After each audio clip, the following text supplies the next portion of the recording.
Hi there, and welcome to the Property Wealth Podcast. Today, we're diving into a really intriguing topic, buying in declining markets, and how it can actually be a contrarian play that could work in your favor. Yeah, it might sound counterintuitive at first, but there are some compelling reasons to consider this approach. Absolutely. I mean, so many people get caught up in the hype of rising markets, right? But sometimes the best opportunities are hidden in places others might overlook. Exactly. We'll talk about how to identify those hidden gems, the risks involved, and how to mitigate them. And let's not forget the importance of doing your due diligence. Understanding the local market dynamics can really make a difference. For sure, and we'll also touch on how to evaluate a property's potential, even when the market seems to be on the decline. Plus, we'll share some real-life examples of investors who have successfully navigated these waters, and what lessons we can learn from them. Right, and we'll discuss strategies for financing and managing properties in these markets. It's all about being smart and strategic. So if you're over 40 and looking to build long-term wealth through real estate, stick around. This could be the episode that changes everything for you. Let's get into it. Where should we start? So, Sarah, buying in declining markets might sound a bit counterintuitive to some folks. Right, it can feel risky, especially when you think about the emotional side of it. A lot of people over 40 are looking for security, not just for themselves, but for their families too. Exactly. It's about building a safety net, especially as retirement approaches. Many listeners might be thinking about how they can protect their savings from inflation or market shifts. Yeah, and with everything going on in the economy these days, it's a real concern. I mean, some people might feel like they should just stick to the safe options, Absolutely. But here's the thing. Declining markets can actually offer opportunities for those who are willing to look beyond the surface. For example, I worked with an investor named Tom. Oh, I remember Tom. He was hesitant about buying in a declining area, right? Right. He was in his late 40s, and he had his eye on a couple of properties in a neighborhood that was really struggling. But he did his homework, and he realized that the fundamentals were still strong. Like what? Well, for starters, the area had good schools, and it was close to major employment centers. Sure, property values were down, but he understood that it was a temporary situation. He saw the potential for the area to bounce back. That's really smart. So he was thinking long-term? Exactly. He wasn't just buying for the next year or two. He was considering where the market might be in another 5 to 10 years. And you know what? He ended up purchasing a property at a significant discount. That's pretty inspiring. So he was able to secure a solid investment, while many others were either too nervous to buy or only looking at the negative aspects. Yes, and that's a great point. Many investors in their 40s and 50s might think, I can't take risks at this age. But honestly, it can be a time when they should be thinking about diversifying their portfolios, especially with wealth transfer to their families coming up. Right, and how that impacts future generations. If they can invest wisely now, it sets a strong foundation for their kids or grandkids later on. Exactly. Tom's story isn't unique. I've seen other investors, like Lisa, who bought in a declining market. She was also nervous, but she focused on the long-term vision. She realized that, with the right improvements in management, she could increase the property value over time. It's all about that perspective shift, isn't it? Looking at it not just as a risk, but as a potential opportunity. Yes, and don't forget the inflation aspect. Real estate can be a hedge against inflation. If rents go up, so do property values typically. In a declining market, buying low can mean substantial gains when the market eventually rebounds. That's a great point. So, for our listeners, it's not just about buying low, it's about buying smart. Understanding the dynamics of the market is crucial. Right! And it's also about emotional security. Many people over 40 often feel the weight of financial responsibility. They want to ensure their retirement is comfortable and that they can leave something behind for their loved ones. Absolutely. It's that peace of mind that comes with having a well-thought-out investment strategy.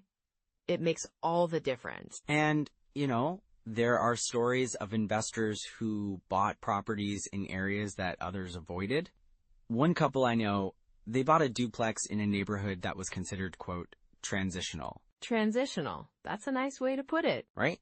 But they saw potential. They were able to renovate and improve the property. increasing its value significantly. Now, they're generating solid rental income. It's amazing how that can transform not just their financial situation, but their whole outlook on retirement. Exactly. And it's not just about financial gains. It's about creating a legacy. When you think about passing down wealth to your family, a property can be a tangible asset that grows over time. Yes, and it's also a way to teach the next generation about financial responsibility, investing, and the value of real estate. 100%. And let's not forget the current economic trends. With rising interest rates and inflation, the fear can be paralyzing for many.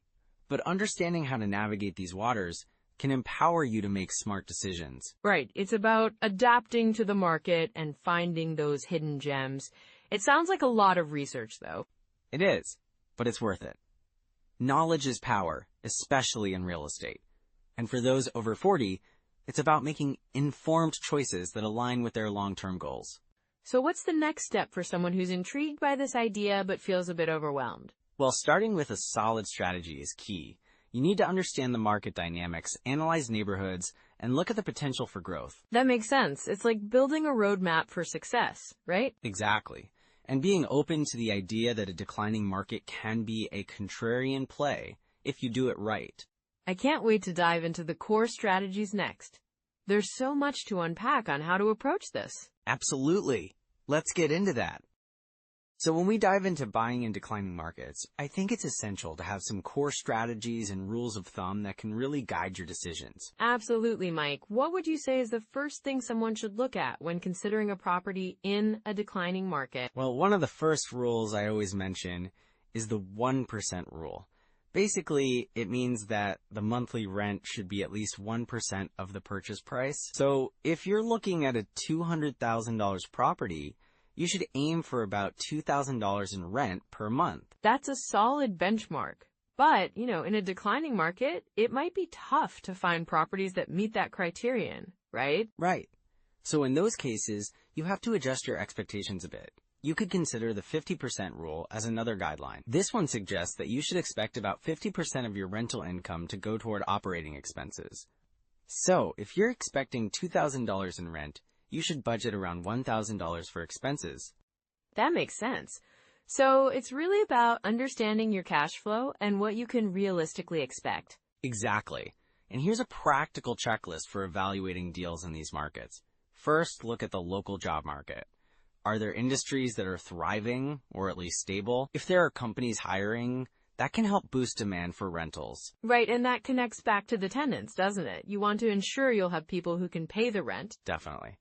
Then, you should look into the property's condition. You don't want to get into something that requires extensive renovations, especially if the market is already declining. An inspection is crucial. What about location? Are there certain neighborhoods within a declining market that might still be promising? Good question.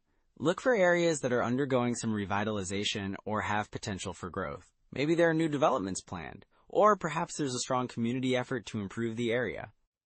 So, keeping an eye on local news and community boards could be really helpful, huh? For sure. And then you can also apply the cap rate basics. The cap rate is the ratio of net operating income to property asset value. A higher cap rate generally indicates a better investment, especially in a declining market. Like, if you buy a property for $200,000 and it generates $20,000 in annual income, your cap rate would be 10%. 10% sounds great, but is there a threshold that investors should be aiming for? Well, typically, anything over 8% is considered good, but it really depends on the market conditions. In a declining market, you might be looking for slightly higher cap rates to offset the risk. Got it. And what about financing options? Are there specific challenges or strategies that someone should consider when buying in a declining market? Yes, financing can be tricky when the market is down. Lenders may be more cautious, so having a solid credit score and a good debt-to-income ratio is even more critical. You might also want to consider alternative financing options like private lenders or hard money loans, but those often come with higher interest rates. It's a balancing act, isn't it? You want to find the best deal without overextending yourself financially. Exactly. And let's not forget about the types of properties you might want to target. Single-family homes can be easier to manage and tend to have a larger pool of potential renters, but multifamily properties can provide more cash flow, even in a declining market. Right, because with multifamilies, if one unit goes vacant, you still have income from the others. Exactly. And that can give you a buffer while the market stabilizes. Just be sure to analyze the vacancy rates in that area to determine what to expect. It seems like there's a lot of analysis involved. Is there a simple way to evaluate whether a property is worth pursuing? Sure. You can create a deal evaluation checklist. Start by listing the property price, expected rent, estimated expenses, and then run the numbers through the 1% and 50% rules. If it checks out, then dig deeper into the location and condition. That's a practical approach. And I guess as you gather more information, you can adjust your strategy accordingly. Absolutely. Flexibility is key, but also keep in mind the market trends. If you see a consistent decline, it might be wise to hold off or look for opportunities elsewhere. That makes total sense. Now, I can imagine there are pitfalls that come with investing in these markets. What are some common mistakes people make? Oh, definitely. One of the biggest pitfalls is getting too emotionally attached to a property. You might fall in love with it and overlook the numbers. That's a classic mistake. It's so easy to do, especially if you see potential. Right. And another common error is underestimating repair costs. You might think you can handle a few minor fixes, but they can quickly add up, especially in a declining market where everything seems to need attention. So, having a detailed budget and contingency plan is crucial, I imagine? Yes, always factor in a cushion for unexpected expenses. And lastly, don't rush into purchasing just because a deal seems great. Take your time and make sure it aligns with your long-term goals. Wise advice, Mike. It sounds like patience and thorough research are the keys to success in these markets. Absolutely. And that leads us to some other factors we should explore further. You know, Sarah, one of the biggest mistakes I see investors make when they're buying in declining markets is over-leveraging. They get so excited about a potential deal that they end up borrowing way more than they should. Yeah, that makes sense. They might think, oh, I can handle this, but then they're stretched too thin, right? Exactly. I had a client once who bought a property in a declining area, thinking it was a steal at a low price. They thought they could renovate it, rent it out, and cash flow would just come rolling in.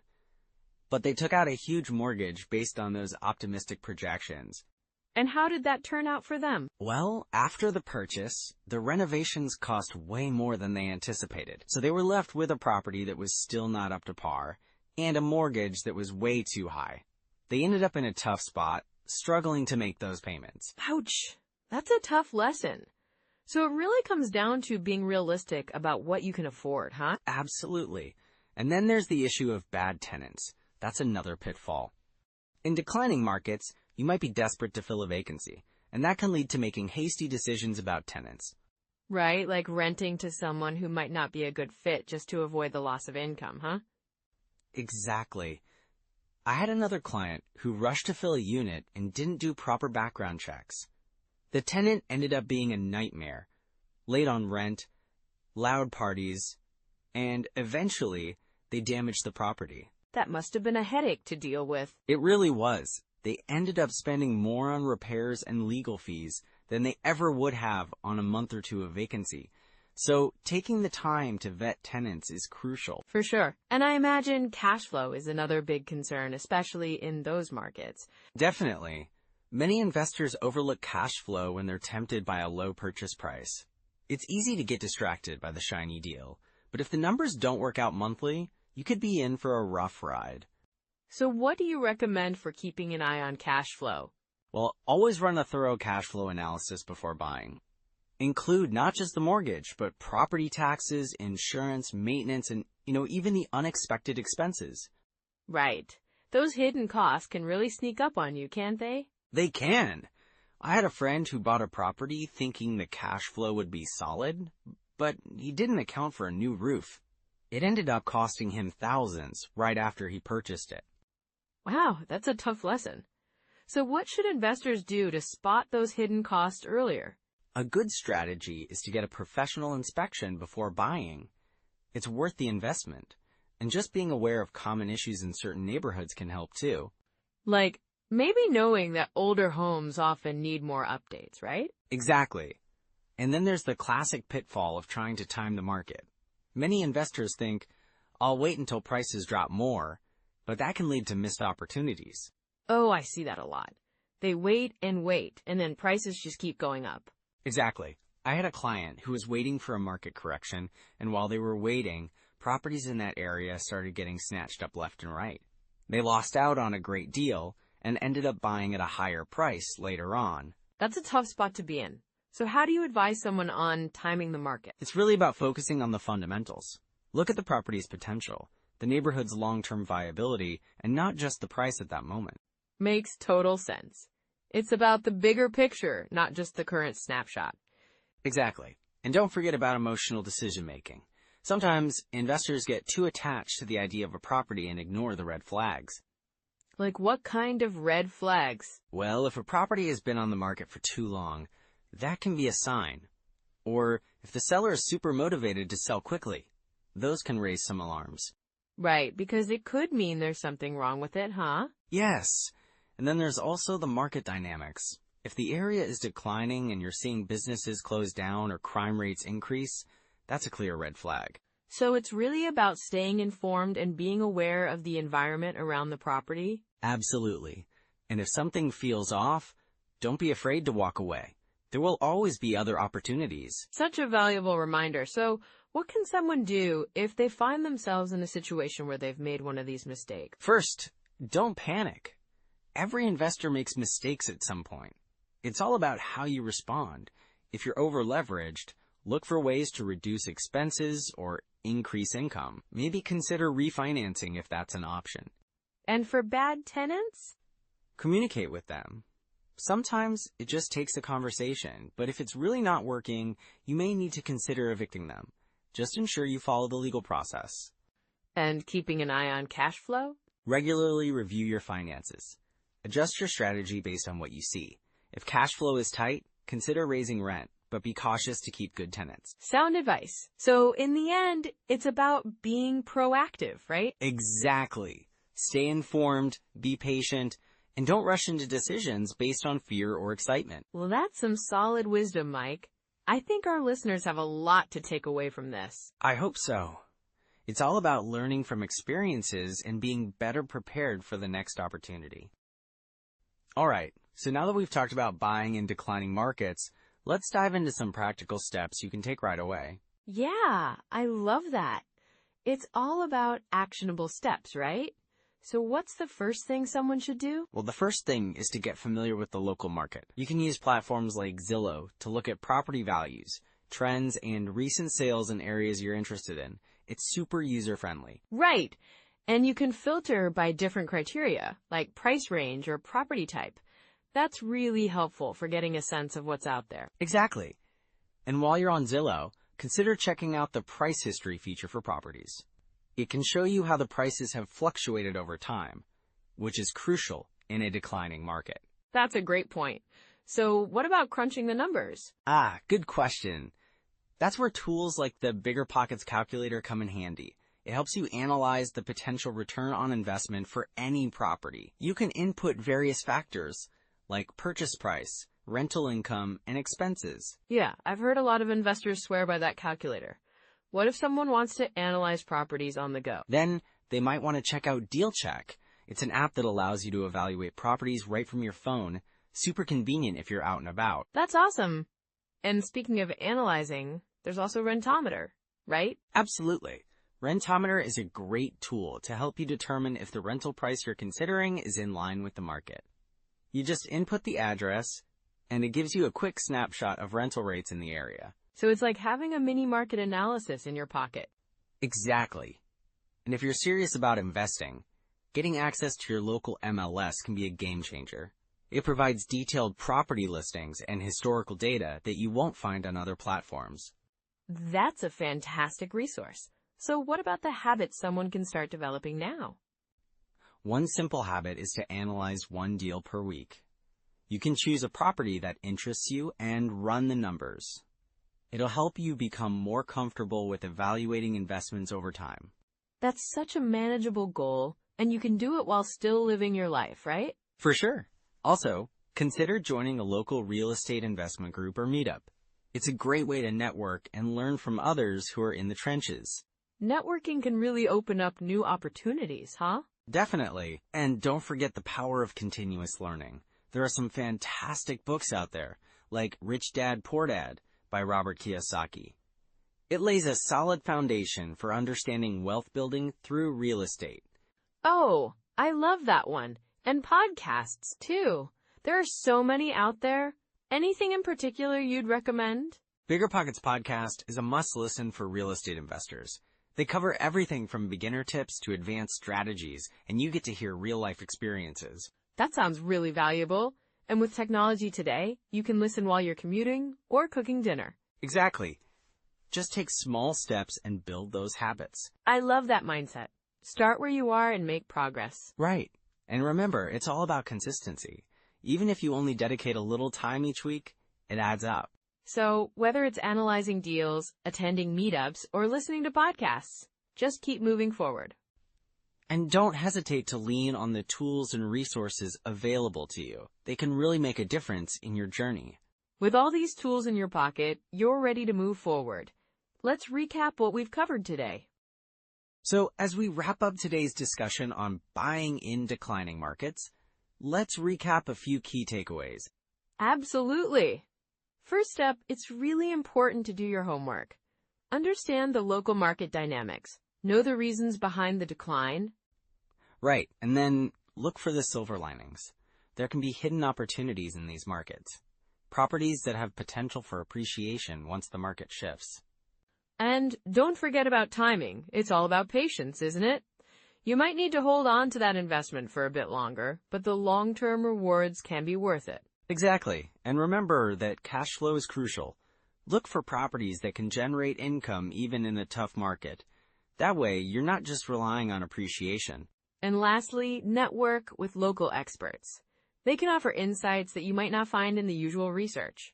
Having a good team around you can make a huge difference. Definitely. Building wealth through real estate is a journey, and it's all about making informed decisions. Yes, it's about taking those calculated risks and being willing to learn along the way. If you found today's episode helpful, we'd love for you to like and subscribe. And if you have any questions or your biggest takeaway, drop a comment below. And please share this episode with someone over 40 who's thinking about investing in property. They might find it really encouraging. Next time, we'll dive into emerging hot markets to watch. There's so much potential out there. We're really looking forward to that. Thanks for joining us today, everyone. And until next time, happy investing. Take care, everyone.